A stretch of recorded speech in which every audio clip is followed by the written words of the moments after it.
Before the multiverse, before the MCU, there was one boy, one spider bite, and one moment that defined a generation. Tobey Maguire wasn't just Spider-Man.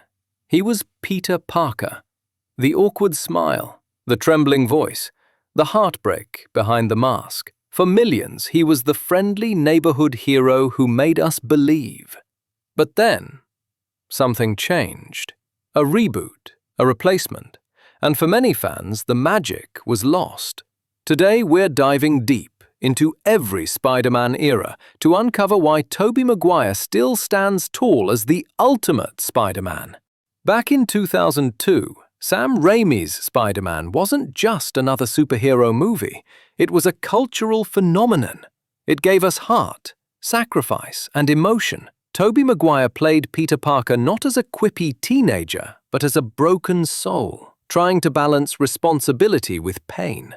His Spider-Man cried, bled, and suffered. He felt human. When Uncle Ben said, "With great power comes great responsibility," that wasn't just a line. It became the soul of the franchise. And that's what made Tobey's version timeless. You didn't just watch him fight villains, you felt his internal battles. Then came The Amazing Spider-Man in 2012. Andrew Garfield brought a new energy. Sharp, witty, rebellious. He had the charm and chemistry, especially with Emma Stone's Gwen Stacy. But fans felt the script missed Peter Parker's essence. The nerdy, quiet, guilt-ridden boy next door. Instead, we got a confident skater who already seemed cool. And when the franchise ended abruptly after just 2 films, audiences were left confused. The emotional arc built by Tobey's trilogy was gone, replaced with reboots and rewrites.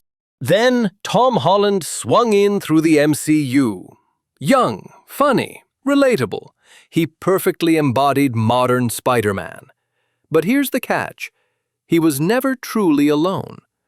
With Iron Man mentoring him, Peter Parker's journey of struggle and independence got overshadowed by tech suits and Avengers connections.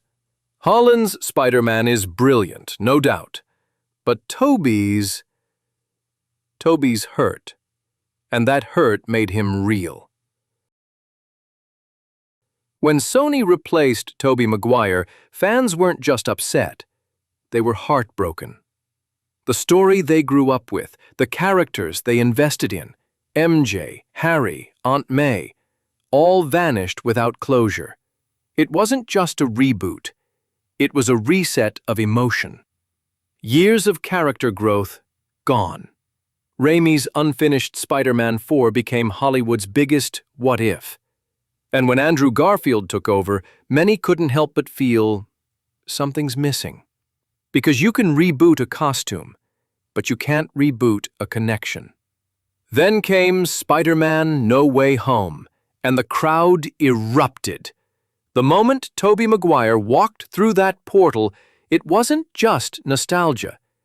It was redemption. The theater became a time machine, back to 2002.